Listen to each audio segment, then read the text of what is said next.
Interesting. So going with efforts and developments in the space. So if we've come from part where, in retrospect, we would laugh at Zimbabwean animation or animations made in Zimbabwe, but not quite understand the technical, nuance Mm. that went in with the resources available. Yeah. You know, juxtaposing that with what I'm going to talk about next is the Idea Bridge movie, the VR movie, the one you did in Yeah. collaboration with the British Council. Yeah. I didn't see that coming. I was excited when I saw it, and I was like, okay, cool. This is, exclusive like this is massive, and Zimbabweans are a part of it, or Zimbabwean is a part of it. So I wanted to ask, how did that come about, and how do you deal, or how do you handle partnerships like that? Wow, that's a great question. So yeah, that's a great question. Those kinds of opportunities don't come often.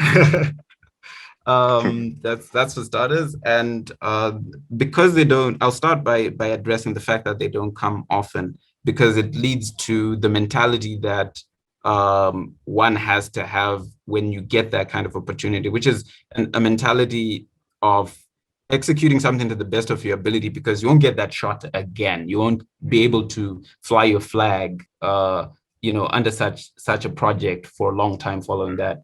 So it came about from a proposal that the team at K Media actually came up with this. And I pretty much wrote the initial concept note to see if we could pursue a short film that wouldn't be viewed traditionally on screen, but would be viewed through VR goggles. So it's an idea that we then pitched. We were asked to apply for support for a project. And at the time, the British Council was looking for a project that would be groundbreaking, something different, something digital, something that would also create an environment where UK artists and Zimbabwean artists could collaborate and produce something that hasn't been done or isn't done commonly.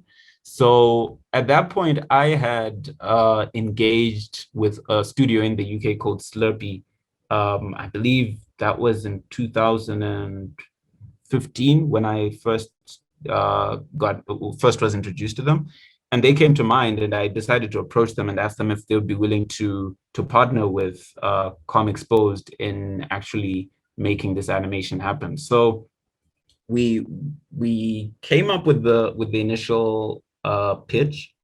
Then we had to apply and justify everything. And just talking about the hardware side of things that you mentioned, yeah, we had to make sure we could be equipped adequately, because tinkering with VR on standard computers is not a good idea. It's just not a good idea. And at the same time, the animation itself, because it's a very big project, but at the same time, the team is rather lean. So to make up for that, you need to have very highly skilled people, and then you also need, state-of-the-art computers. So that was a consideration that we also had to make. So I don't know. Do you want to know about the kind of computer I was using? Yes, please. Oh, Yes, okay. please. Okay. I personally, I was the lead animator for Idea Bridge, so most of the hand-drawn sequences were key animated by me. I was using I don't know if you know a brand called MSI. No, I don't. Yes, those are performance gaming machines. Of Yeah. course, Edward What knows this. Yeah, excellent. Edwin's my kind of guy. Yeah, the one So of the Oh. Valentine. yeah, I don't know why these other guys on text him. It's like Edwin is the tech guy. I like that. So anyway, I was using an MSI G7, which is actually a machine that MSI built for architecture, engineering, and animation professionals. So the specs on that are it's an Intel Core i7 9th gen with an NVIDIA Quadro RTX 3000 on a mobile workstation with 32 gigs of RAM, 1 terabyte NVMe hard drive, and then another 1 terabyte SDD, both Samsungs. I think I'm sitting on, yeah, it's I think it was one of the first 3 computers to be launched with an NVIDIA Quadro RTX. So I mean, the latest one right now is the 3090. So this particular desktop is a 3000. That was back in 2020 when we got it. So yeah, it's a pretty cutting edge machine. And then for I think this is a good excuse for me to get an upgrade then. Yeah. You can actually, it's funny enough, it sounds super sophisticated, but it's a little bit outdated already. Yeah, so for the VR headset, we are working with an Oculus Go. So we're using the Oculus for that. So it's pretty cool because for once they've got the completely wireless ones, and yeah, it's running on Android on a Snapdragon. So that's pretty cool. That's Snapdragon 835, is it? Yeah, I believe so. Yeah. So I did a review on that one as well. So be sure to check it out. Shameless plug. There you go. Yeah, so the other machines we used were mostly desktops for the supporting animators. Of course, we're using Wacom tablets for the illustration, and I initially worked in a software called TV Paint, which is used for creating anime. And if you guys are into anime like My Hero Academia and stuff like that, that's the kind of software they use. That's where Rufaro comes in. Yes. Big anime fan now. Oh, awesome, man. So yeah, so that was done and we were using project management software like Slack, and of course we did a lot of Zoom calls because Slurpee is based in the UK. We're here in Zimbabwe, and there was a lot of hard work that went into that project, and that is yet to be done because right now we are still in, I can't really call it post-production because it's the aspect where we tie together everything in, we're using a game engine to set up the film and make sure that is it Unreal Engine? No, we're more of Unity guys, so we're using Unity 5. Oh, okay. Yeah. So okay. Yeah. So that's how we're doing that and how we approach that. It's still very much work in progress because what we showed off at Comexposed last year was it was more of the teaser. So yeah, there's a lot more that's going to be happening when you view it in VR. And if all goes well, if Corona does not completely ruin everything, it will be showcased at the Manchester Animation Festival this year. I'm looking forward to it. Awesome. Yeah, so you just mentioned Corona, and yeah, got me thinking now. So how has the pandemic actually affected the creative space and creators in general? Yeah, it's been very quarantine-y. A word. It's that's a word indeed. It's Italian.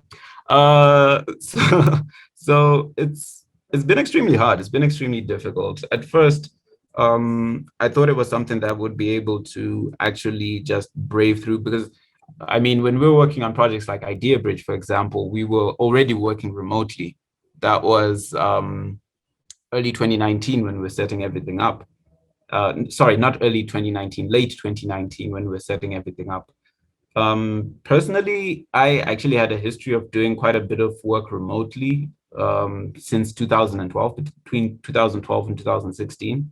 A lot of the work that I'm credited for in Western film, is work that I did remotely while I was in Zim and, the film studios were wherever they were based in the West. So to be honest, from my experience with the lockdowns and Corona and everything, at first I felt it would have been something I could sustain considering my history working remotely, but it always catches up with you because in this particular case, there's always the emotional or the, how can I put it? It puts you down in a nutshell. It really puts you down because the way you hear news now and the doom and gloom, and also the obvious reduction in business. I mean, advertising has been hard hit, and because it's been hard hit, obviously business hasn't been awesome.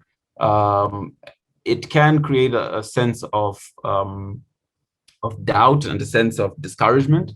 And if you're not really mentally prepared, it can really put you down and affect how you work. So the lockdown has been extremely hard. It's been pretty hard psychologically. but it also has introduced a lot more efficiency because when you're working remotely and you log in certain things, like at our company, we use project management software like Slack and so on. It can introduce a lot of efficiency when everyone knows what everyone else is supposed to be doing and when they're supposed to submit it. You get less of the my dog ate my homework type of excuses when it comes to delivering things. So ironically, it's actually tightened up some loose ends and introduced some efficiency in certain areas we didn't expect. And it's also in some cases introduced some opportunities as well, where the playing field has been leveled. Now different types of corporates can look to companies like us just because they're forced to go online and actually say, okay, what are our options? Who are the people who've been working this way all along that we can count on to deliver, and so on and so on. And it's had its ups and downs, but it's overall less than desirable, but it's been an amazing learning experience all the same. Yeah, so that's Corona and the lockdown. It's terrible. Yeah, it's never a good thing to hear. It's pretty terrible, and it's been wreaking havoc on a lot of things lately. But hey, switching to happier things. Oh, great! You got some of those? Yeah, like why not? Yeah, go so like, for it. what work are you most looking forward to in 2021 and beyond? Seeing as Kugali Media and Disney are working together, sky's the limit, right? Yeah, absolutely. I think there's a gentleman that I worked with a few years ago named Roy Okupe, and he runs a studio called Unique Studios. He's a Nigerian guy. He also got a deal with Dark Horse Comics, and Dark Horse is the publishing company that makes comics like Hellboy, and I think they make The Boys. I could be wrong. Yeah, The Boys. Yeah, so he's got a deal with them for 10 books, and so. I know of a few other deals that are greatly benefiting some companies on the continent. I think the CEO of Comic Republic Media was on Comexposed last year. He was talking about some amazing opportunities that he's got as well with some streaming platforms as well. So what I'm looking forward to the most is benefiting from the groundwork that was done by the Black Panther movie. Sounds silly, but it started a scramble for African content, and that's undeniable. I'm working on a project that I'm very excited about. I can't talk about it right now, but so that I don't come off like that guy, I'll drop a hint and say in 2017, Texim wrote an article about that project. It's not a comic book and it's not an animation. It's something much better. That's all I'm going to say. So if you think down the rabbit hole we go. Sorry? Down the rabbit hole we go to find that article. Yeah, that article tells a lot, but the interesting news is that we'll be releasing that particular thing at the end of the year. And that's what I'm most excited about. And I think it's something quite groundbreaking. It's very different. And let's just say I'm very happy that there are traces of it from when we started back in 2017, and it's gonna be huge. Just Google Eugene on Techsim and go back in time. You'll find it. No, Valentine. Listen, I had to do it.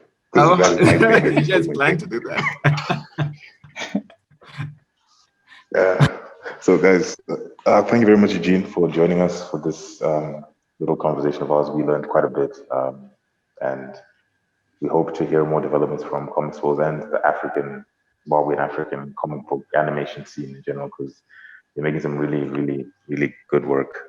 Particularly Juniper, I'm gonna rave about him for a little bit. He's extraordinary.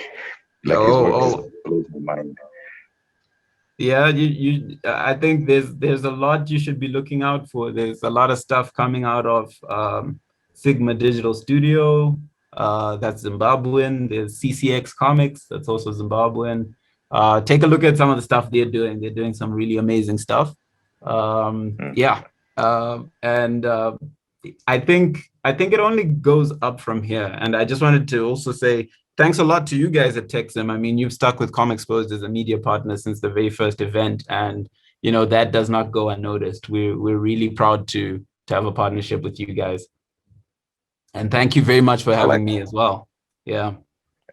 Likewise, we hope to hear of more developments, more scoops, sneak peeks. I'm sure Ed would want to have intimate conversations about tech and stuff, because it's Ed. You have no idea. Awesome, guys. All right. So thank you everyone for listening. Thank you for Ed for joining me and liking me, and Rufaro, thanks for coming, even though you hate me for whatever reason. I'm here under duress. Please. Thank you for having me, guys. Cheers.